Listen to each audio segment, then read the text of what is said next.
as crises existenciais, no geral, elas estão ligadas a 2 pontos específicos. O primeiro ponto é principalmente em fases que são traumáticas, fases de luto, fases de perda.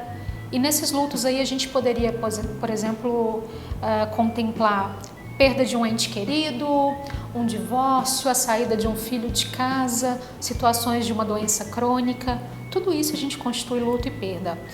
Então, nesses momentos, a pessoa pode passar por uma crise existencial no sentido de fazer uma reflexão sobre escolhas de vida, sobre comportamento, sobre os caminhos que está trilhando e coisas um pouco mais profundas também, que às vezes envolvem família, possibilidade de autoconhecimento e até mesmo do próprio legado de vida. E o outro ponto são em crises que são esperadas, que é, quando a gente fala em doença, em perda, são as crises inesperadas, né? Mas tem também as crises esperadas, que são as fases da nossa vida. Na terceira década de vida, ali entre os 30 e 40 anos, é muito comum uma necessidade de conseguir perceber a que viemos, né? Perceber o que a gente tem construído. É um momento também de muita atividade laboral, de muita atividade social. No geral, as relações pessoais, elas estão se afirmando nessa fase. Às vezes, situações de pequenas mudanças que acontecem no nosso dia a dia, ou então quando as coisas estão muito paradas, a gente não consegue ver um movimento de vida, ver uma progressão dentro do que a gente deseja, são os momentos que geralmente vão ser desencadeadas essas crises. O esperado é que a crise existencial, de modo geral, ela passe. Ela é totalmente necessária para a nossa melhora, para o nosso avanço, para as nossas reflexões de vida, para o nosso crescimento pessoal, às vezes para uma mudança profissional, para algo que a gente almeja. Mas se ela perdura por um tempo além do esperado e começa a gerar um sofrimento muito intenso, a gente pode acabar caindo num quadro depressivo ou num quadro de ansiedade.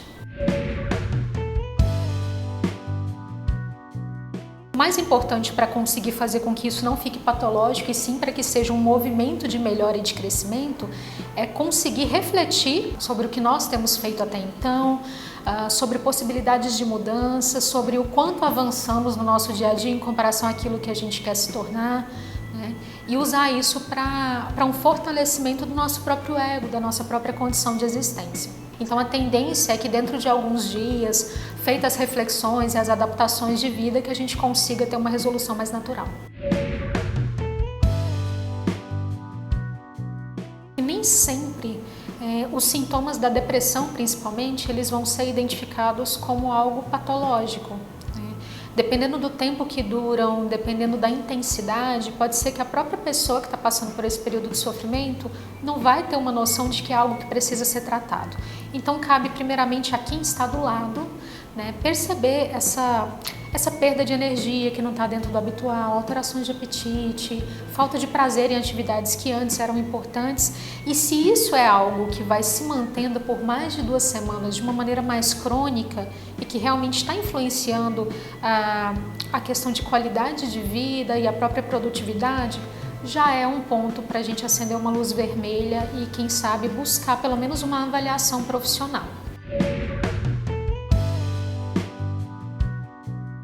Uma das maneiras de tentar sensibilizar a pessoa que está passando por isso, ao mesmo tempo sem ser invasivo, sem ser ofensivo, é justamente tentar, talvez, alertar sobre algumas coisas que estão acontecendo e que a própria pessoa não se dá conta, como, por exemplo, as características de tristeza, de falta de vontade, de falta de energia. É diferente de quando a gente chega para alguém numa posição mais acusatória. É como se de repente nada mais estivesse valendo a pena, nada estivesse mais dentro daquilo que é esperado. Porque não se trata de um comprometimento, às vezes global. Por vezes são pequenos desprazeres mesmo. A fase inicial ela pode ser marcada por isso, por falta de energia, por desprazer, e ela nada mais é que um alerta.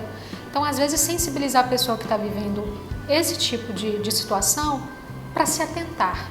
Não exatamente para já pegar pelo braço e buscar ajuda, mas para se atentar e para analisar o quanto isso tem comprometido qualidade de vida.